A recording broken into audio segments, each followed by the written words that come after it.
OBC संदर्भात भूमिका घेऊ शकत नाही, कारण त्यांना दोन्ही डगरीवर हात ठेवायचा. पण स्पष्ट संजय बाळासाहेब आंबेडकरांनी स्पष्ट भूमिका घेतली की ओबीसीच्या कुठल्याही आरक्षणामध्ये तुम्हाला मराठा समाज आरक्षण देता येणार नाही आणि मराठा समाज सुद्धा आरक्षण दिलंच पाहिजे, पण ते त्यातून वेगळा कोटा असला पाहिजे. म्हणजे दोन्ही समाजात कुठलेही वाद लागणार नाही अशी भूमिका साहेबांची आहे. ती भूमिका कोणाची नाही. त्यामुळं आपल्याला ह्या भूमिकेतून राज्यामध्ये जे काही वातावरण घडवून आणण्याचा प्रकार ते आपल्याला यातून करायचं आहे. यातून 3 गोष्टी साध्य करायच्या आपल्याला, की आपल्याला विशेषतः ओबीसी घटकाला आपल्याला सांगायचं आहे की तुमच्या आरक्षणासाठी वंचित बहुजन आघाडी सक्षमपणे संरक्षण करण्यासाठी उतरलेली आहे. नंबर 1, तुमचं गावागावात संरक्षण करण्यासाठी सुद्धा वंचित बहुजन आघाडी होती. कारण आज ओबीसी समाज बिघडलेल्या अवस्थेत आहे, घाबरलेल्या अवस्थेत आहे.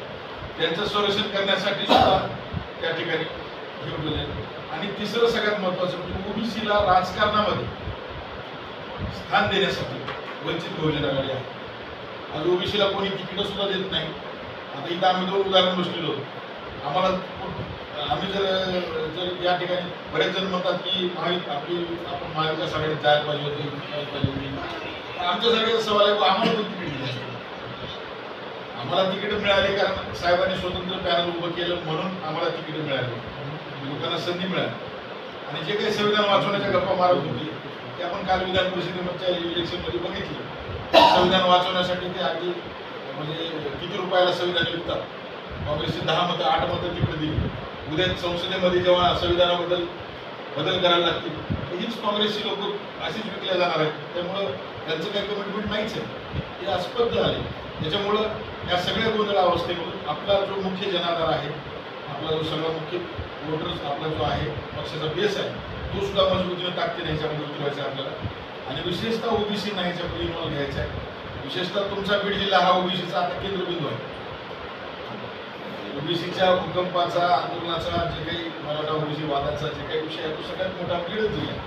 त्याच्यामुळे बीड जिल्ह्याच्या पदाधिकाऱ्यांची विशेष जबाबदारी आहे. कारण ही यात्रा आपण बीड जिल्ह्यातून जवळपास सगळीकडून घेतो. म्हणजे आपण आता मी बीड जिल्ह्याचा रूट सांगतो आपल्याला. कालपर्यंत रूट असा होता की अंबाजोगाईला एंट्री होईल, अंबाजोगाई केज नेकनूर मांजरसुंबा मार्गे बीडला जायचं आणि बीडवरून मग वडवणी तेलगाव माझगाववरून आपल्याला पाथरीकडे जायचं, असं कालपर्यंत रूट होतं. पण आजच्या काही सूचना आपल्या सगळ्या आपले पक्षाचे नेते प्राध्यापक विष्णू चव्हाण सर असतील किंवा अन्य सगळ्या पदाधिकाऱ्यांनी सकाळी व्हिडिओ कॉन्फरन्सिंग झाली आणि साहेबांना त्यांनी बोलले आणि नंतर साहेबांनी आम्हाला सांगितले की व्हिडिओ कॉन्फरन्सिंगमध्ये सहभागी आम्ही बोललो होतो आणि मग त्यांनी सूचना दिल्या.